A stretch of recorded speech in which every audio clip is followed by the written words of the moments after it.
How's it going, guys? We are live. Zach Ginn here with Rick Ginn, aka Dad.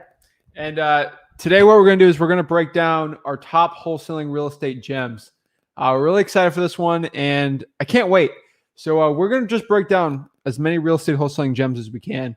So let's break it down. So mostly going to be the gems from Rick because I do a lot of lives. So I really want to hear them from Rick and just see what I can do to help everyone out. So let's get it going. Let's do it. The microphone to you. What do you want to start out on? What topic? All right, let's bring it up. And guys, remember, before we get into it, please smash that like button and subscribe. All right. So let's get it. Let's do it from the top. Ready? Oh, I'm ready, man. All right. Give me some general marketing gems you got. Okay.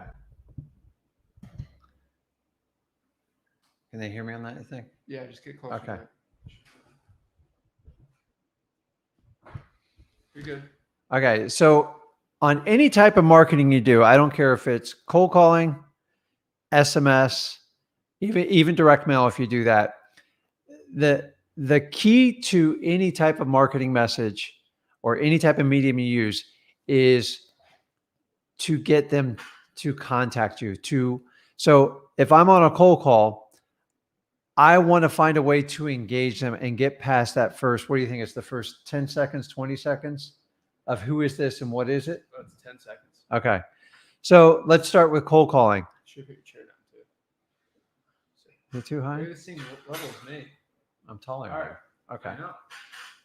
So when you guys are like cold calling, the whole job is to just try to engage them. And because the first 10 to maybe even 20 seconds, it seems like it's a fight. Would you agree? Oh yeah. And so so I think the biggest comeback people have is, how did you get my phone number?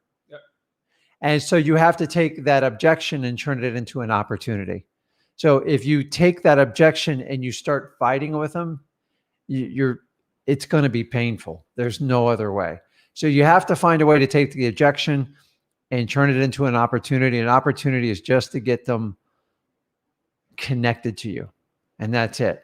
So without going deep into cold calling, that's the first step.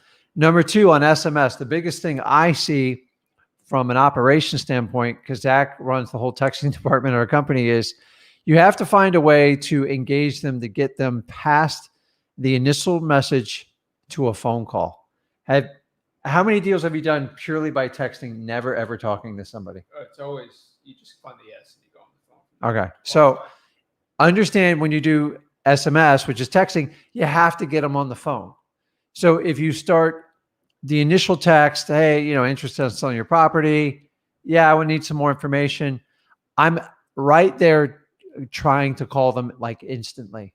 You're not, those of you who think you can take a deal down 100% by text, you might do one in a blue moon here and there, but I'm telling you, you're going to have to talk to them. Once you get them on the phone, it's a whole different ball game. So there's a different connect between a text and a phone call. Would you agree?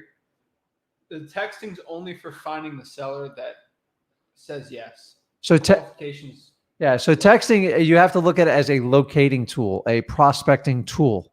And you still have to basically get them on the phone. It's not quite a cold call. I would call it more of a warm call. And you still are going to have to turn an objection into an opportunity and go from there. So many of you guys are so busy trying to either fight on the phone or just text your way through a deal. And I'm telling you, at some point you have to convert. In my experience, if you do too much texting with someone, it becomes the norm. And as you guys know, if you've ever texted somebody, boyfriend, girlfriend, a spouse, people read text a whole lot different than they do a phone call, right? They react to you differently. They actually communicate to you differently. Some use caps, and maybe they're, I've had a thing where I've even hit the cap lock and it just types all caps. And now, why are you yelling at me? I'm not yelling at you. So much stuff can go wrong in a text. So use the texting for an engagement.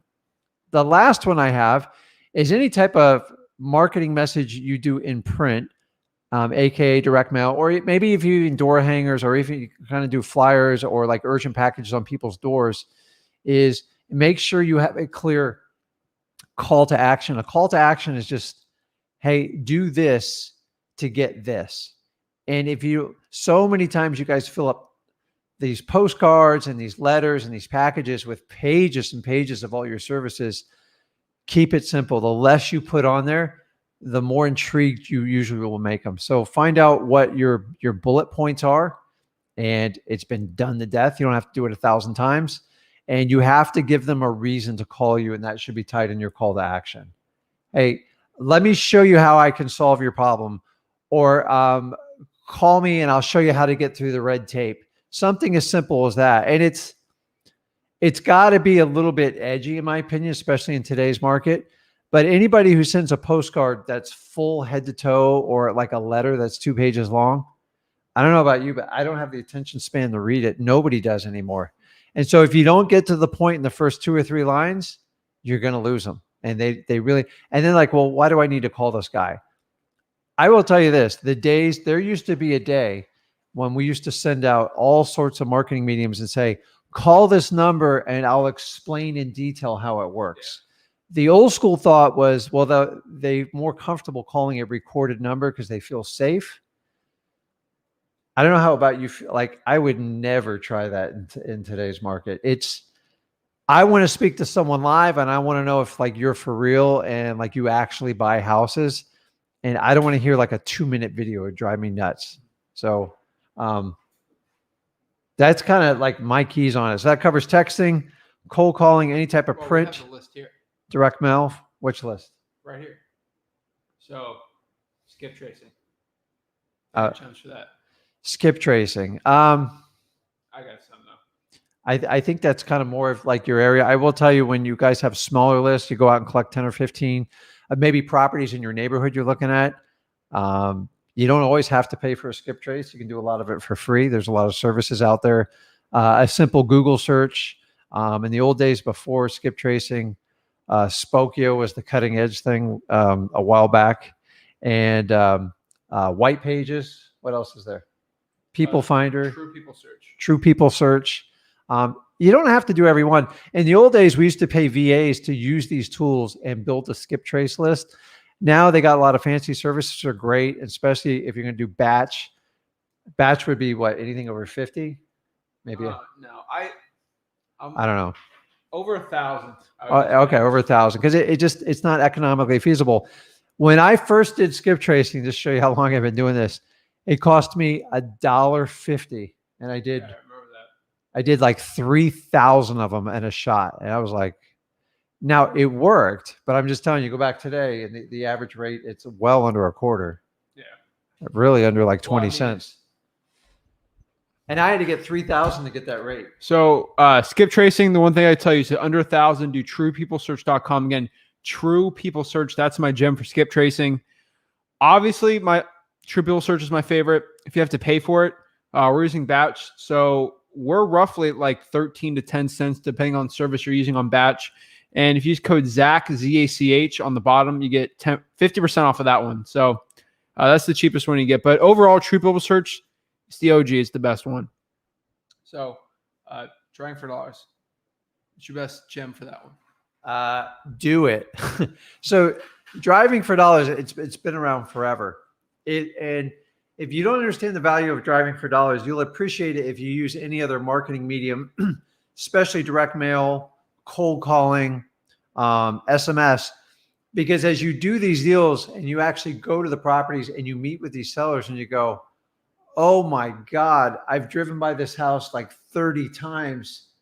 I can't believe like we're going on this appointment. I've been thinking about calling on this house forever. I just never got around to doing it. And I've done it thousands of times, and you will be surprised. So let's face it, you probably spent a good amount of money and time trying to get that lead. You pulled it from listrei.com. You did like a batch lead search for it. You probably took yourself or somebody you work with. You paid them to call on it. Endless, ruthless follow-up. You're using some sort of CRM. You guys use PropStream, and you find all this like, dude, I drive by this house every day. It's it's missing a mail receptacle. Yeah. It's got a blue tarp on the roof and the weeds are really high. And that's why you guys understand, like every time we pull up their property, it stands out like 9 times out of 10. Yeah. If you were driving in that neighborhood and you guys are all farming in a neighborhood, if somebody just drove around and picked up the addresses, it would be amazing. Now, when I did it, and I still do it, I still even walk around and collect addresses, but I just used a yellow pad and I would like write it down. Now I know you can still do that. You got no money. That's what I would do. Yeah. So it's simple. Sometimes I know that there's a lot more advanced tools you can take. StoryIE.com's got theirs. You got Deal Machine. Don't pay for it unless you're actually starting to get deals from Driving for Dollars. No, but the idea is you can even, I don't know, you maybe even record your route or something like that and take pictures. So if I'm on a street, I'm just going to write down the house numbers. Now, I will tell you, I've done Driving for Dollars and actually got sick doing it because if you keep looking up and looking down, it's like. I don't. Okay, well, I'm older, so no, it's but people can, if you're young enough, you can go out there and do it. Yeah. So and a lot of the I don't know even if Apple does a thing where you can just take a picture and they mark the address. So Driving for Dollars, just do it, write it down, skip trace them, either pay for it or for free, depending on the volume you got. And these are houses you're already getting on your list and stuff. To me, it's just a faster way to do it. And if I'm short on money, I agree. You're talking about this one guy, he's doing $100,000 deals just Driving for Dollars, right? Yeah, yeah. So actually, somebody I know well in a market, and well, unfortunately, I trained him too good. He does Driving for Dollars, and I believe he had its probates to it. And the key to his Driving for Dollars is they collect the data, and the real money is in the massive follow-up. So if you commit to doing Driving for Dollars at least twice a week, start out once, but if you can do twice a week, if you can pick up 50 to 100 addresses, so if you got 200 addresses a week, and say you did it for 6 months, 6 months is what, 24 times 200, that's what, 6 months, roughly 26 weeks. Yeah. So 26, that comes to what, 5,200 leads? Mm-hmm. So he says the secret in what he does is just complete, massive, utter follow-up. They just keep following up. Remember, people, it's all about timing and opportunity. So if you diligently follow up and you call these people every month, or you're doing it bi-monthly or even like quarterly, eventually you're going to run off enough people. And here's the really cool part. You guys aren't paying a lot of money for these lists, and it does work. And you're only keying on houses that make sense. You're not like picking up every MLS product listed out there, houses that don't make sense, that are in perfect shape, that you're probably not going to get a good deal on. And people do this solely alone and get 6-figure deals, guys. Houses leave clues. If you guys would just pick up, I know it's a little bit of energy, you get in your car and drive around, but the gas is a lot cheaper than buying some of these really expensive list services and stuff like that. Definitely. So next one, I'll do this one, Bandit Signs. The more consistent you are at Bandit Signs, the better results you're going to get. With Bandit Signs, though, also, one thing I can tell you is do not answer the phone. If someone tells you code enforcement, just hang up on them. That's the number one gem I can give you. Don't talk to code enforcement. All right. Let me share a little gem on it because I taught him Bandit Signs. I love Bandit Signs, but sometimes they get worn out in cities. So understand your place on Bandit Signs. When you have somebody calling on a Bandit sign, you have to screen. You have to screen heavily. Yep. So he talks about like code violations. In my experience doing this a long time, and I did Bandit Signs a lot back in the day, is, hey, tell me about the house you're selling. What's your name? The code violation people will last what, maybe 20, 30 seconds at best, and they melt every time. Oh, you can't be putting these signs out. Okay, have a nice day. We'll remove them. Bye. So once you start vetting them and within 30 seconds, they're done. They're like cops. If you ask them, they have to tell you. Yeah. So in my experience, that's how it's always worked. And you can tell after you hear enough people like, this guy doesn't sound right. Let me just walk through a series of questions. Yeah. And don't be rude to them. Just be polite. Ask them if they're the owner of the house. Yeah. Are you the owner of the house? What's your name? Yeah. They won't lie. And you guys have enough tools to go into PropStream and stuff like that you can verify it instantly. Oh yeah, easily. Not back in my day. So acquisitions. Let's talk about some acquisition stuff. So, what's your number one gem for talking to sellers? I really talk to as many sellers as humanly possible, especially in the beginning. If you're starting out, the more people you talk to, it'll gain the experience. And most importantly, is you'll gain the confidence to be able to do a deal with them. So if I know the first seller I talked to, I don't even know how I got through it. I'm going to be brutally honest with you. I was like, holy crap. It was probably the scariest thing I did. So I had that experience.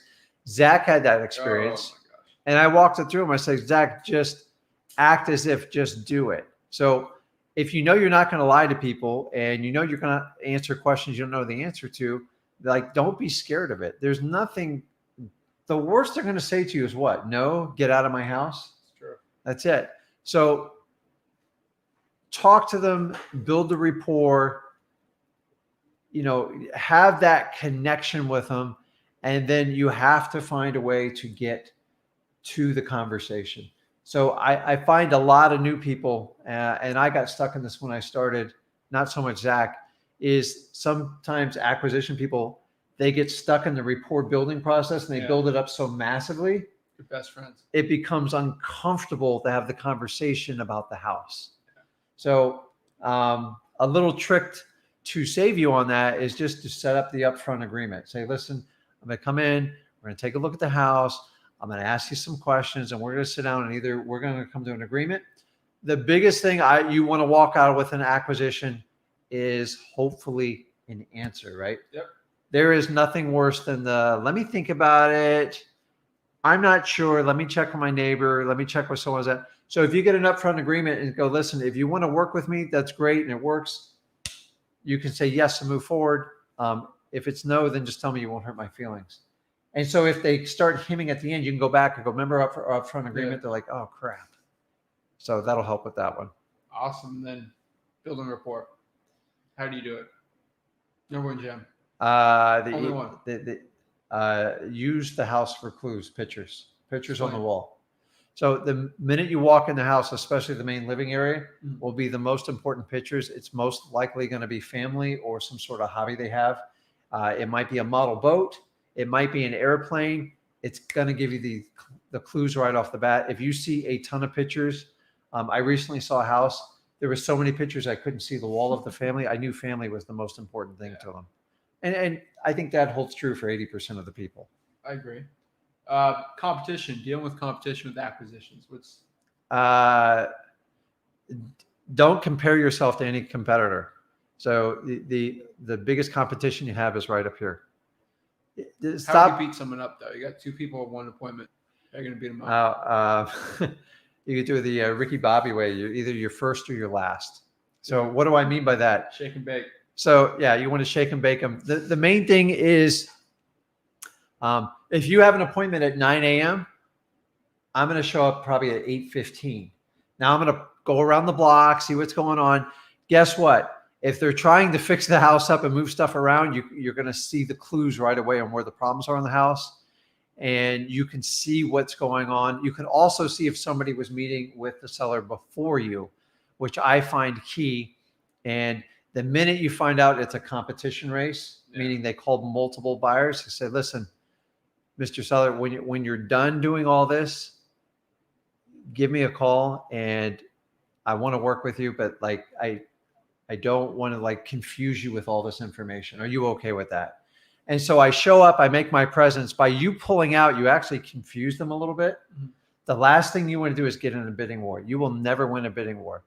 Whoever pays the most is usually the loser in our business. So remember, if you get an amazing rapport and you connect with them and you do everything the way we teach you to do it, you should get the deal. But every now and then people are just stuck on price. Remember, price is not always the best solution to someone's house, especially when a house has a problem. And what do we buy?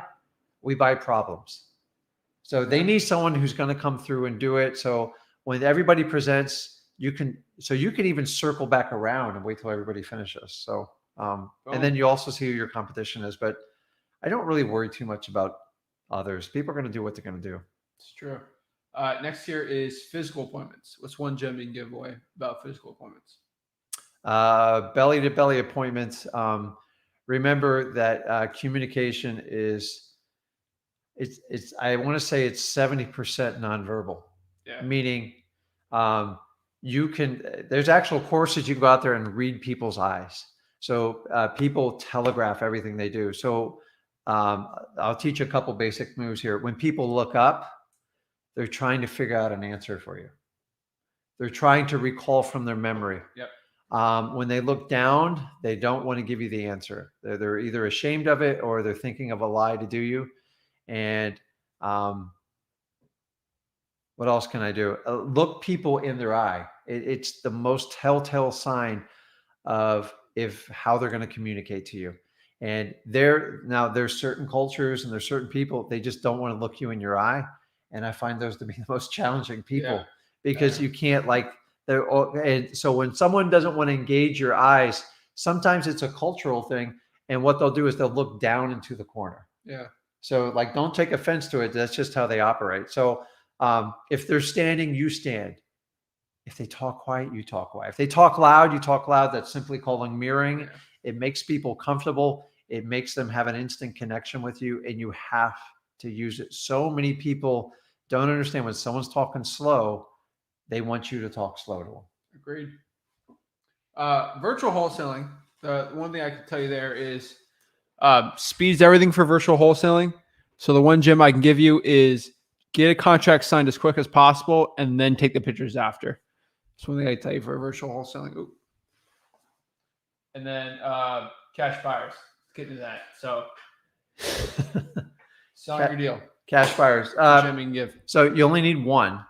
So you're not there to satisfy everybody. Cash buyers, I will tell you this. If you're doing assignments, which you should be, if they're doing their first assignment agreement with you, in my experience, you need to coach them through it because they're going to have a difficult time with it, especially if there's a realtor associated and they're not familiar with assignments.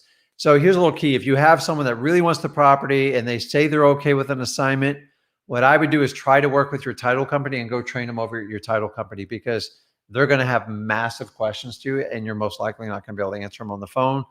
So make sure you get a proof of funds and they're legit and they can close quickly. I think every realtor in every town conditions everyone for a 30 to 45 day close. You need to target 10 to 14 days max. 7 days is ideal. Free ways to find cash buyers. No. Sometimes we overthink it. The simplest way is just putting out a simple bandit sign. That's not free. Well, it's $1. It's $1. That's close. Okay, so you're talking about online stuff? Yeah. The typical social media stuff works very well. What about realtors? Realtors work well. How would you find that? How would I find that? A good realtor. Easiest way. Well, I want to find realtors that if you're doing wholesale deals and you're doing assignments, you have to have realtors that understand how they work. Otherwise, 9 times out of 10, it's just an uphill fight. It's like, oh my God, I don't understand. I've had realtors tell me, I think what you're doing is illegal. It's not. You just don't understand it. So once again, if I had to do that, I would try to school them at my title company because they're going to reassure, hey, Rick and Zach are legitimate. That's what they want to do. But once you find them, they're absolute gems. You only have to train them once. And they're like, dude, bring me any other deal you have. And that would be the easiest way to do it. Boom. What about, what's the gem you give about having relationships with cash buyers? So many people skip this step. And for you wholesalers that brag about how big your cash buyers list, it doesn't work that way.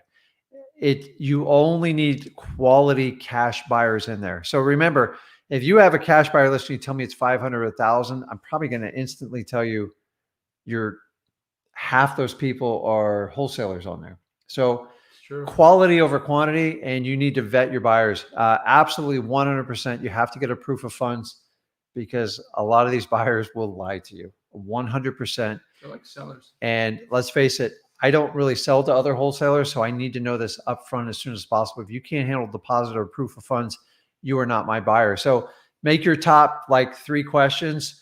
proof of funds, show me your history in buying. And guys, the main thing is I want to sell to a buyer that's trying to buy a house for his daughter, maybe his cousin, maybe he's trying to buy it for his mom, and he's bought one or two, and he's very handy and he loves rehabs. And he buys one or two. The guy who buys 30 or 40, get him out of your Rolodex, man. They're going to kill you. Like, they're going to beat you up. Exactly. And they're not going to pay you top dollar. So that's my advice on that one. Next one is vetting cash buyers. How do you figure out who's the wholesaler and who's not? You ask. You just flat out. Just by asking by a proof of funds, it will usually kill a wholesaler right there. And do you accept proof of funds from a lender or an actual bank account? It's got to be a bank account. It has to. Even a line of credit is shaky these days. So you guys understand, anybody can get a letter for, it's like a pre-approval letter for like a regular mortgage. My cat can get a letter. Remember, hard money is a loan. I don't care what anyone tells you. It is a loan. You have to get permission from someone to get that money. And if you guys have ever sold the hard money, the lender can hold it up right up at the closing, waiting for particular docs and screw your deal up.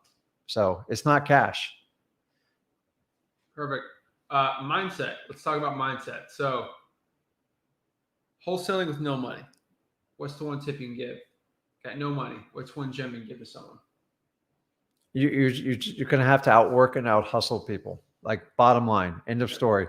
So when I talk about driving for a dollar, when I'm telling you to get like 100, 200, you need to go get 500, 1,000, like whatever it takes.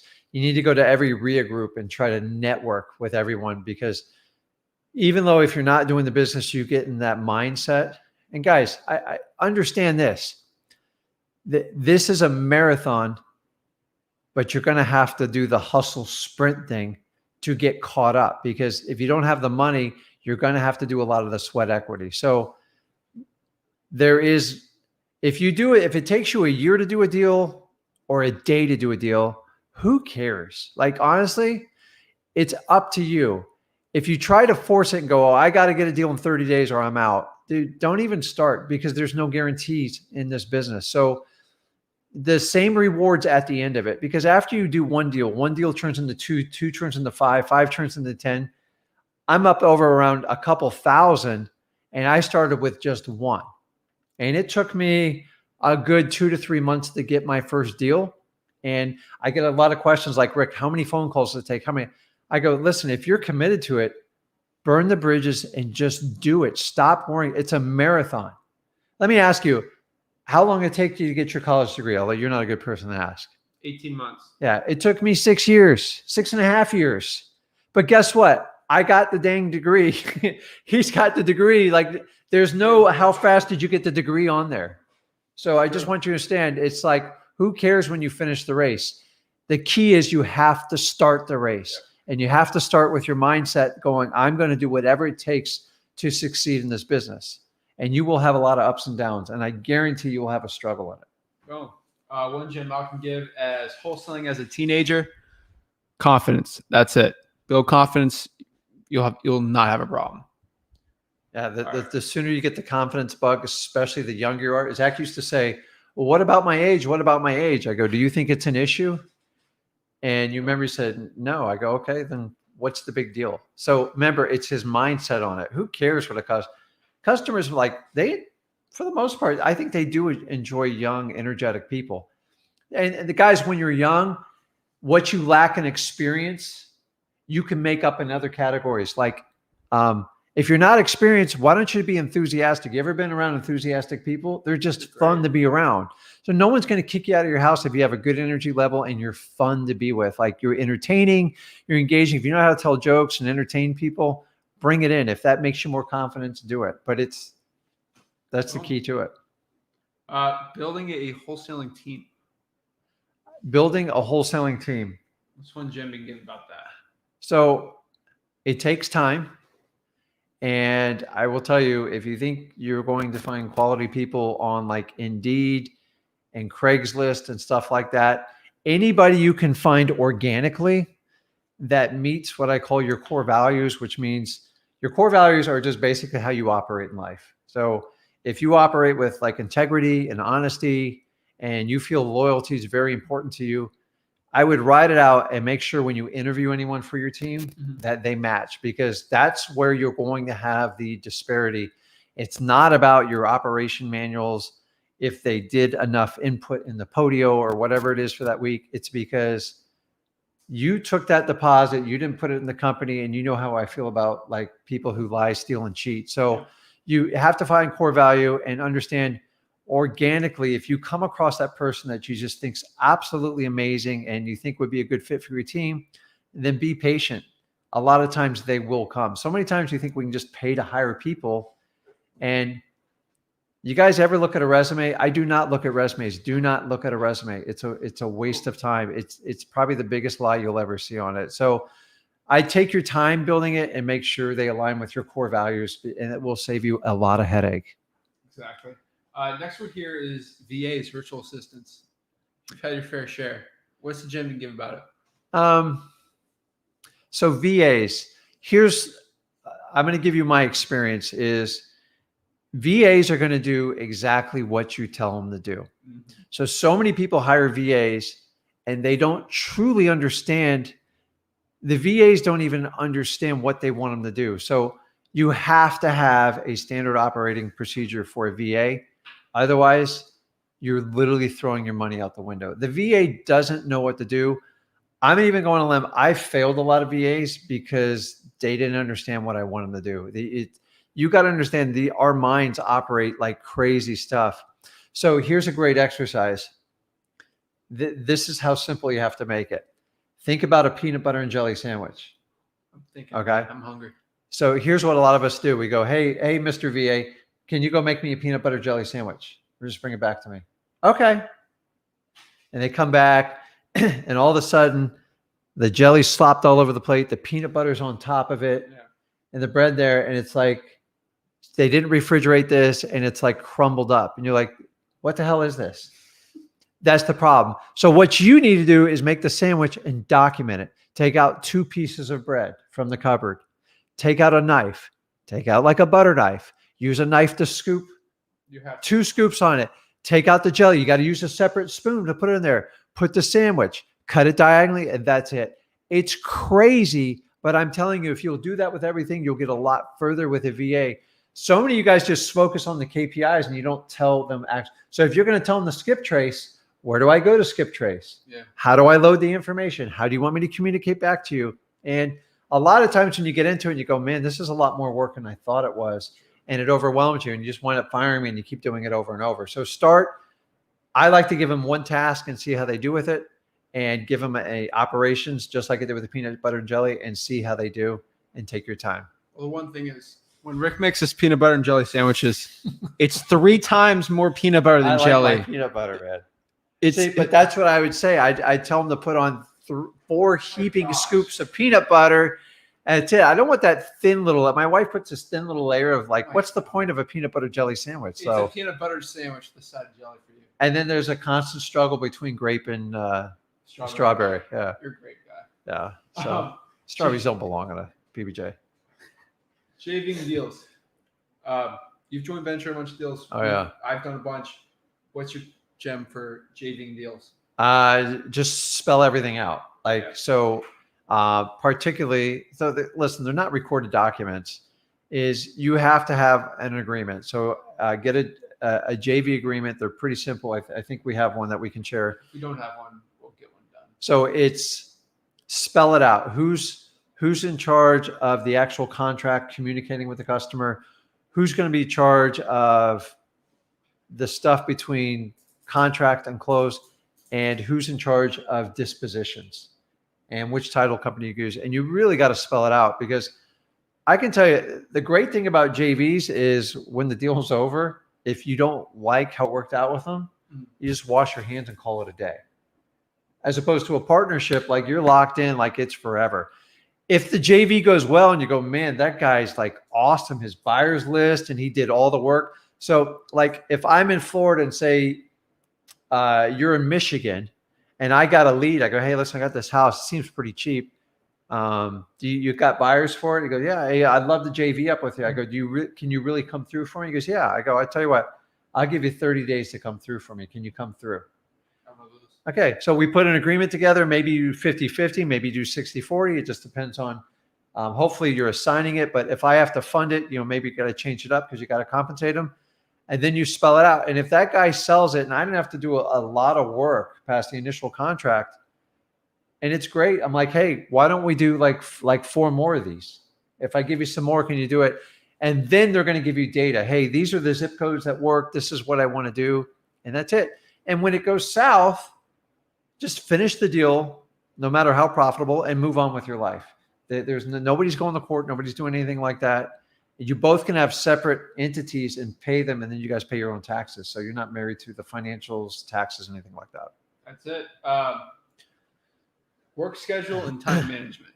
You got some interesting things that not a lot of people talk about on YouTube. Like time block, you work 2 hours and stop and go. Like what's some gems you give about that? Because that's huge. I am a self-diagnosed ADHD type of person. So my whole family.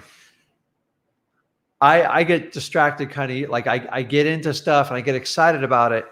And so when you look at the highest earning tasks in your company, which in my opinion is always going to be marketing and sales, is you want to take a time block. Yes. So like if you're working on a marketing plan, and especially if you're new to it, and even like you seasoned veterans, take a 2-hour scheduled block. If you're going to do it first thing in the morning, and just do it. Don't let anything take you off, and just commit to do it and like burn the ships and do it. Do not be tempted to start organizing your files, start looking at Facebook, or start doing all this other stuff, because that 2 hours can turn into 5 hours and you don't get anything done. And then it's weighing on you the next day. And I talk about this all the time, man. Being busy is bad. Like so you guys know, if you have a work an 8 or 10 hour work job at work, the reality is you're only probably productive like an hour and a half, maybe 2 hours. So the rest of the time you're busy. Okay. If you're on somebody else's dime, I guess you can be busy. When you're busy in your own wholesaling business, you're doing all the stuff that's not going to make you any money. And being busy is, in my opinion, procrastination. Yeah. Why do we do busy stuff? Because when we get uncomfortable doing cold calls, texting, calling sellers, we get a little bit scared, and then our subconscious mind goes, okay, what can I do to like make it feel right? You're going to do something you actually know how to do. So if it's organizing your files or even sweeping the floors, crap like that, you know exactly how to do it, and it eases your mind, but it doesn't solve the task. So you might as well just bite the head of the snake off and get it done. Then you can go do fun, busy stuff. Yeah. Fishing, hiking, if it's work, family. Busy work sucks. It just like, you start doing it. Like, when you go out and you got to paint the mailbox because you get tired of the way the guy's painting it. Like I used to mow my own lawn. Even in the hot summer months, I did it when I got stressed because I knew I could get it done, and it put me at ease. So busy's bad. All right, let's answer some questions. If you guys got any questions, hit me up. Hit us up. We'll answer them. Let's do it. All right.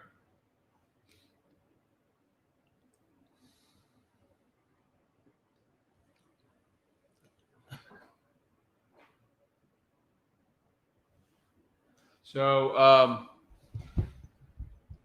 Kevin Gomez says pre-foreclosure list from Zillow, Redfin.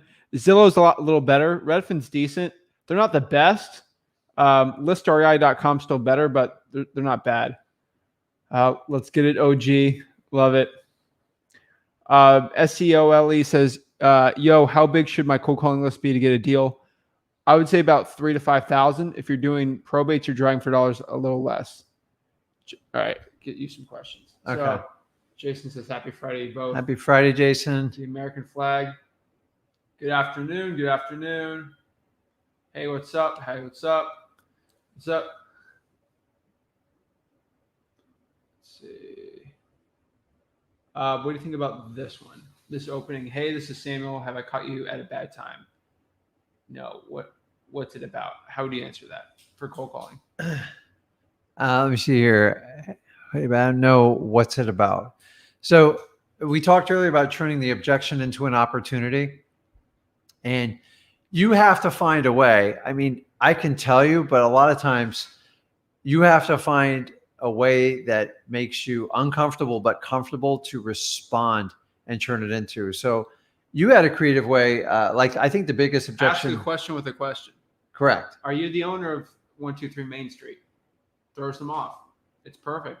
Yeah. And then now you're on the offensive. Now they're on the defensive.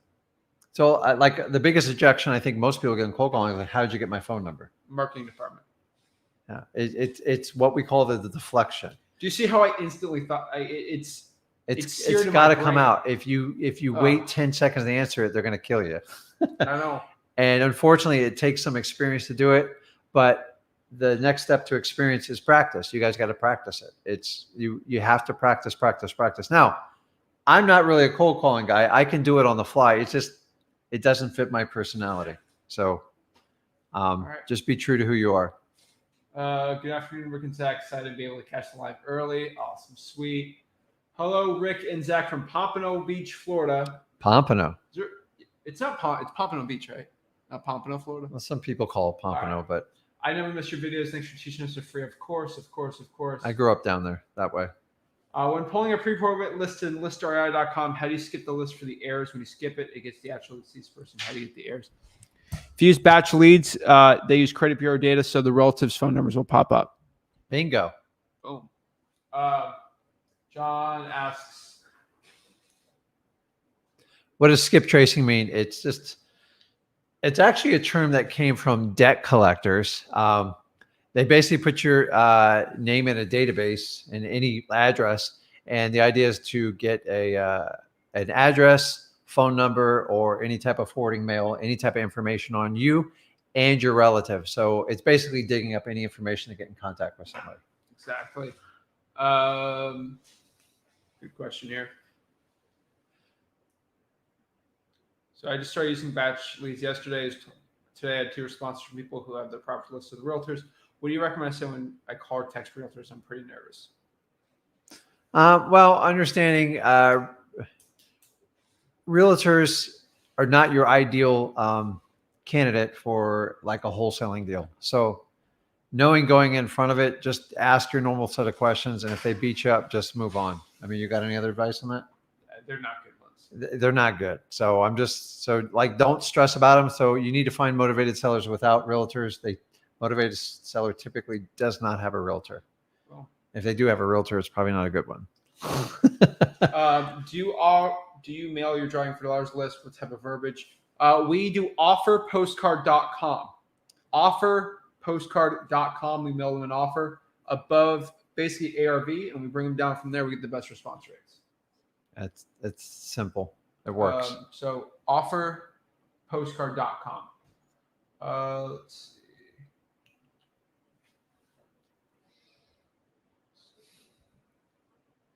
How do you create your own scripts to say the seller? Just use my script. Ask them if they are the owner of the property, and then ask them if they're interested in selling the house. Once they say yes, that they're interested in selling the house, ask them for a question. Add 4 pillars. Basically, everyone knows what's the condition of the property, why they're looking to sell the property, the time frame, and lastly, the price. I keep it really simple. What do you call agents, sellers on Friday, Saturday, Sunday? I prefer Monday through Friday, 2 to 7 p.m., but do whatever one you want. Good one for you here. Sometimes you just got to call them. Yeah. How do you handle sue happy people if they played along as a motivated seller and then try to press for charges for calling? Listen, they're not your customer. The easiest way to deal with them, remember, these people got a lot of time in their hands, because if they're like faking you, what do they call it? Whatever, I don't know, catfishing you or whatever, is they're just there to waste your time. So just kill them with kindness and move on. 9 times out of 10, they're never going to follow through on their threat. Ask me how I know this. Just move on. Be polite. Don't get a lawyer mad though. You get a stick. If a lawyer gets a stick up their butt, they will go after you. I know, but like arguing with someone being like rude to them, it will only put fuel in the fire. It feels a little bit uncomfortable and awkward, but listen, at the end of the day, you're not forcing anyone to sell you a house. They have to do it voluntarily. I don't think just move on, kill them with kindness. And if you just tell them, I'll take you off my list, a lot of times they'll kind of go away because they don't expect you to say that. So it's crazy. Cold call script. Yes. That's what we used to have for the VAs. I'm late, but hey, friends, thanks for this as usual. What point do I start using dialer, hire VA? Until you start consistently getting deals, I would get a VA or do a dialer. Or set a revenue goal too. Like have it, once you get X amount of dollars, then you want to bring some help in. 100K a year. Yeah. Done for you there. Don't do it up front. It's a good one. What if the property you have under contract is on the city's condemned list? Does that matter? Well, the first thing you have to do is work with the owner of the property. So unless the city owns it, you still have some time to do it. Yeah. But it's on the condemned list. There's in my opinion, there's usually a good reason for it. So you got to ask yourself, how am I going to be able to sell a property on the condemned list? So usually it's on the condemned list because the repairs exceed the tax assessed value. And so the city doesn't even think it's even worth it. It's probably not even worth it equity wise for you, but I would try to call the city and save it. Right. So, but you got to kind of have a plan with it and kind of know what you're getting in with it. But if the city doesn't own it, no matter what, you'll still have to have the consent of the owner. So if you don't have an agreement with the owner, chasing the city down is a waste of your time. Yeah. So start with the owner and work your way backwards. Some of them can be safe. There's some people who specialize in it. It is not my forte. If they're that bad, I usually just kind of move on. But in certain blighted cities, if that's what you want to do, it'll work. Start with the owner. How do you How do you choose the area to target for driving for dollars? So the simplest thing is just start in your neighborhood, especially if you're new to this business. So unless you live in like Beverly Hills or something like that, or like Manhattan, just find an area that you know the neighborhood. Once you know the neighborhood, you can quickly identify which are the problem properties. And then what you can do is slowly expand your perimeter, and you pick up other towns. So maybe it was a place you're driving to work. So maybe you got like a 30-mile drive to work, and you get to know those neighborhoods and you start identifying trends. That's how you do it. Do the areas you're most comfortable with and you completely understand. That's the challenge when you do any type of virtual investing. It's great if you can work with someone in those markets. If not, I use like listrei.com, so I can at least use the data to try to figure out what I'm doing in that market. So start in your backyard and expand your perimeter. All right. Alyssa asks, where do you guys buy your We don't do Bandit Signs anymore, but it was our local sign shop here. I'll answer this one too. Zach, do you still use? We still use Podio. Yeah, I don't use REI Reply, so I don't know. But Shake and Bake, I love it, guys. That's from Talladega Nights, the movie. By the way, if anyone wants to get in. Shake and Bake. Oh my gosh, it works. So I'm telling you, first and last always works.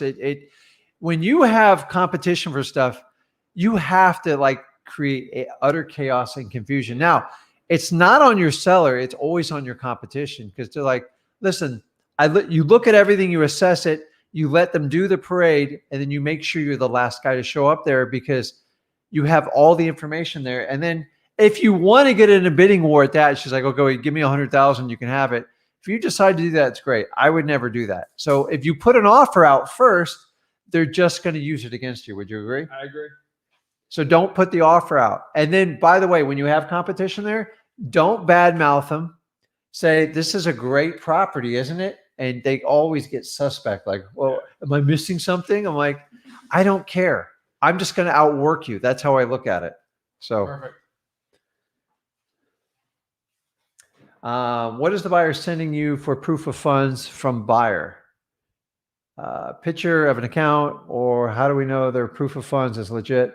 What do we need as proof? So real simple. A bank statement works probably the best because each page is numbered and it has a date. And I'll have a bank account. They usually give you like the last 4 digits, and they look really, really official. Listen, if someone's going to go through that much work to doctor it up, there's only so much I can do. Number 2, sometimes I've met with people at a coffee shop, or they meet you at the property, and I got to tell you, man, there's a lot of apps people can get into, especially like Bank of America, stuff like that, that you can, they can show you right there, log in their account and show you what it is. But a simple screenshot. What I will not accept is a letterhead or something from an attorney or like a line of credit letter, because you have no idea of the availability, how quickly they can pull the funds, or if it's even cleared. Great. So, and then look for big banks, Bank of America, Wells Fargo, Chase. It's hard to doctor that stuff. If I hear of like a savings loan I never heard of until on a letterhead, I'm probably not going to like buy into it. So DFson says, should we mention that there will be an assignment in the contract? Any of us had a work on our contract? We may sign the contract. That's it. Virtual wholesaling and inspections. In virtual wholesaling, if you have a good picture of the prop, get under contract first, trust them, do a little zoom, and then take pictures after. Love PB&J. Parker wants to know, how are you guys related? That's my father. And yeah. That's my son. That's basically how it works. My God, these people. Best way to make a PB&J. I like to put No. Oh, okay. He agrees. Okay, see? Drench it in peanut butter and have no. I like it super thick where you have to have a drink to wash it down. I'm gonna have a PB&J tonight. Now PB&J. I got to come up with some PB&J wholesaling terms. Great. Driving home from work, time to tune in, listen to the boys. Thank you for everything you guys do. Thank you so much, Steven. Appreciate it. If not do busy stuff, then what do you recommend doing? I'm into postcards. I'm assuming high dollar activities. Yeah, I would say high dollar activities would be driving for dollars. I would consider that a high dollar activity. Obviously, talking to sellers, following up, marketing, planning, things like that. Yeah, follow up is probably the biggest part of the business people overlook, because when you start, the problem is you have a lack of leads, and it's like, okay, I get it. It can be easy to get busy, but like 3 or 6 months down the road, if you're having a slow month, go into your database and just start combing. Like a lot of times people they'll just make a decision, I need to sell. Who can I sell this thing fast enough? And if you're not in their face at the time, you're not going to get the deal. So that's where the follow-up is going to make it win for you. Boom. Let's see here. Christopher wants to know, how soon can he quit his job? Christopher. So I need a little bit more information for that. So I'll tell you, I'll just share my story with you. I had a job when I had this one, and I had a mortgage, I had children I had to take care of, and I had a wife, and I had obligations, and just quitting my job. I had a wife. You still have a wife. We're coming on 25 years. So I had obligations. So quitting my job if I quit now I wasn't happy at my job, probably like you are, but I still had obligations. So what I did is I started seeking out information. God, I wish I found something like this when I started. And you can start working your way in the wholesaling. Remember, you got 24 hours in a day. So let's say you sleep 8 hours a day, right? Yeah. You cut it down to 6, but if you sleep 8 hours a day, and then you're probably going to work on your job another 8 hours, that's 16 hours. Okay. So that leaves you what? That leaves you another 8 hours. You got to brush your teeth. Yeah. You figure 2 hours are there. I'm just telling you, man, like there's 24 hours in the day, Lo. So if you can work effectively for 2 hours and concentrate on it, it will work. In the beginning, it starts off slow. Like all you need is one deal to separate you. So the first deal I did, I made 10 grand, and I thought I was on top of the world. And then what I did from there is I set a goal. I said, listen, if I could replace my salary with wholesaling income, I'll leave my job. And I shared it with my wife, and it took me about 5 months, but man, I had firing myself from my job was one of the greatest experiences of my life. Oh my gosh. All right. So 1 year salary is a great one too. All right. Lightning round. All right. Go ahead. Lightning round. What do you mean? I got a PBJ at the end of it. I do. I want a PBJ now. Okay. Wonder if you toast the bun. No, stop. No. I want it soft. No. Okay. Ew.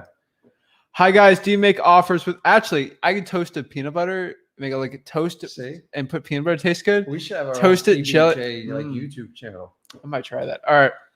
How do you guys make offers through SMS? We qualify them and then we'll call them after that. We don't do it. We make our offers literally in person. That's what we do. What's your MAO formula? I'm going to say this very quickly. Go to Wholesaling Houses for Real. It's a free wholesaling course we have. It's all up in there. But I'll put the little thing on the bottom there. I know. So MAO would basically be what the property's worth, the ARV, after repairs, minus the repairs, multiply that by about 83, 85%, and then minus off your fee. That's your MAO. See what you can sell it for. It's true. Well, that's if you're going to wholesale it. Yeah. Talking about wholesaling. It takes 3,000 to cold call for one deal. Depends dialer. If you're using a 10, 12 line dialer, it could take 100. It depends on the list, really. Everyone's different. New to the channel, great father and son team. You're fortunate to have each other. Thanks for sharing. Appreciate it. Again, if you guys are watching this on the Zach Ginn channel, remember, this is my dad. He's still going to be on the Zach Ginn channel. I mean, we can't separate our businesses. We're intertwined. Yeah. We're one. So the Zach Ginn channel is going to have exclusive Zach Ginn content on it too, usually on the weekends. The only difference is during the weekday, it's usually the same, except Mondays will be a Rick Ginn video usually or a Zach Ginn video. But on the Zach Ginn channel, we exclusive Zach on the week content on the weekends usually, and the lives we usually do the same. So appreciate it. If not doing business, we've already answered this one. Let's see. Quick one for you. Best way to find out how much money light to medium heavy remodeling will be in Sarasota County. My advice to you, and we're talking about wholesaling, is try to stay out of remodeling. I'm just telling you. You know why? Because it's an unknown cost, and we're investors, and we're here to make money. I like to do dumpsters, paintbrush, and pressure cleaners. Once you got to go past that, it's time, it's money, it's unknown, and labor is really short, especially in the state of Florida right now. It's my advice to you. Find a price that will get people activity on it and cut out the rehab. So try to get it done in 7 days with just a general cleanup. All right. We're just going to do last couple questions. I'm going to choose some to do really quick. Alani wants to know if you have $10,000 in your bank for marketing, what would you do? 10,000 in my bank account. If you hate phones, what would you do? Well, I don't want to steer anybody wrong here. It's the first thing you have to identify is what you want to do. So if you don't like cold calling, you don't like cold calling. This person doesn't. I love it. You don't. Well, it's just different mindsets. I would go after lists of off-market lists. Remember, it's not about how much money you have to get a deal. I find people that actually have less money do better in this business because they can't overspend. Every dollar has to count. So I would find off-market lists, code violations, tax delinquencies, water shutoffs. What other lists can you put on there? Driving for dollars is an off-market list. And then I would find the way that you want to execute and connect with those people, either skip tracing. If you want to do for like a mail, you could do offerpostcard.com. Just do it. Don't spend all 10,000 in one shot. You have to learn as you do this. So that's my advice to you. I mean, I'd come up with a budget and come up with like a 3 to 6 month plan with that. It works. Perfect. Quick one for you, give the Upwork.com. LA wants to know what's your coupon code in batch. How much is the skips? Depending on what it is, it'd be 10 to 15 cents, but use ZACH. You get 50% off of that. It's a good one, I guess. How do you start in escrow, and what is escrow for wholesaling? Escrow is simply a deposit for a piece of real estate, and it's usually held with an escrow company, which 9 times out of 10 is going to correlate with the title company. So if you're leaving $100 or a $500 deposit, you leave it in escrow. It's usually left with the title company. It's all it is a deposit. Don't complicate it. D. Epson says, if you don't have both decision makers in line when you make the first call, should you continue to try to set up a time? You only need both decision makers on the appointment or when you're actually going to present the offer. It's best to have them both on the line, but still talk to that person a little, but don't go into closing at all until you have both decision makers on. Trust me, I've lost so many deals because I've not had both decision makers. Luke says, joining PropStream and getting skip trace tomorrow. What list should I go for first? Depending on your marketing, of course, but if you're just starting out, I like the vacant list. It's easy, it's simple, and there's a lot of gold in it. You just got to dig through it. Great question here. If there is an open permit to a house, is it risky to wholesale it? No. Well, you can sell it with the open permit. You just got to, the title company will do what they call an exclusion. And if your buyer's okay with it and you're okay with it, who cares? all right, let's see. Just the buyer has to fix it. That's all.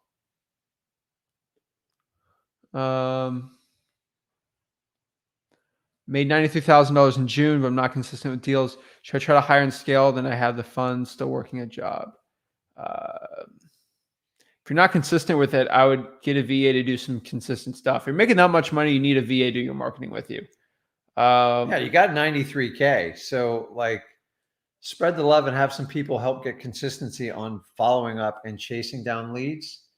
And you made 93K. Like you don't have to make 93K every month, or you make 150K. But like even if you go a month or two without it, if you have a plan now to get some people to help you out on deal flow, it should level out a little bit, a whole lot more. And this is a good one from Kelly. So kudos to that. If someone says they don't want to give their proof of funds, they can cover up their account number and show you. It's not. Yeah, honestly, the ones that don't want to give you the proof of funds don't have the money. I know. That's it. Ask me for a proof of funds. I want to buy your house for 100 grand. I'm going to show you 100 grand because I want it. If I'm going to play games with you, I'm not going to show it to you. It snuffs the liars out to you right away. And that's why it's the first question we ask buyers. Boom. Zach, take me under your wing and raise me as your wholesaling son. I'm good. But if you ever have a deal you want to JV with me, always send it. I'll go help you out doing that. Should we keep 15% set aside as money for state taxes? I know you don't provide tax advice. I'm not a lawyer, tax professional. Rick is not either. Yeah. But general rule of thumb, I personally keep 20% just because I don't want to mess with Uncle Sam or the IRS. But we are both, personally for me and Rick, but for me, I can say this to myself, I'm cash flow heavy. I have a lot of passive income coming through, so I can do 20. If I'm this guy that's getting a wholesaling deal once every 4 months, 30%. But I'm very cash flow heavy, so I can be 20%. Rick's very cash flow heavy. So now you do enough of them, the government makes us send a quarterly check. So, but it depends on your state and stuff like that. So find a good accountant you can kind of work with, regardless of how many deals you do, and get good, solid advice. Boom. Guys, you're great. Good tip on the follow-up. Thank you. Congrats on the 25 years. That's awesome. 25 years. How old are you? In a week. 21. Yeah. So. But you're 24 now, right? It'll be 25 within a week. Yeah. So. I got my first deal from follow-up for 4 months, $25,000 assignment fee. That's it, man. See, guys, follow-up is just a timing thing. Like, if you've ever sold a piece of real estate or even like a car or like a boat or anything, just one day you go, I'm done. Let's call that guy who keeps bugging the crap out of me, or he just called me last week. And that's what works. The guy who sends a postcard to offer, you got to do something to get in these people. And you guys have gold in your databases. Just work it. Boom. Last question. Ashley says, you guys talking about peanut butter and jelly sandwiches got me thinking about wholesaling sandwich lease options. All right, there we go. Quick tip on wholesaling sandwich lease options before we end this. You can't make them work. You can't force them. Either they work or they don't. I've had wholesaling deals where I've talked people into it. If you're good with the gab and you can do a good rapport, but anytime. And so wholesaling sandwich is basically a creative finance term, and they either work or they don't. You cannot convince somebody to do a creative deal. They have to cooperate 100% or the deal falls apart. Oh, that's it, guys. Guys, thank you guys so much. This is Rick and Zach Ginn. We're here to help you out in real estate wholesaling. We're here to help you make over 100K per year, all for free. That's it. Remember, guys, like this video and subscribe. Thank you so much. Appreciate it, guys. Have a wonderful 4th. Stay safe and blow some stuff up.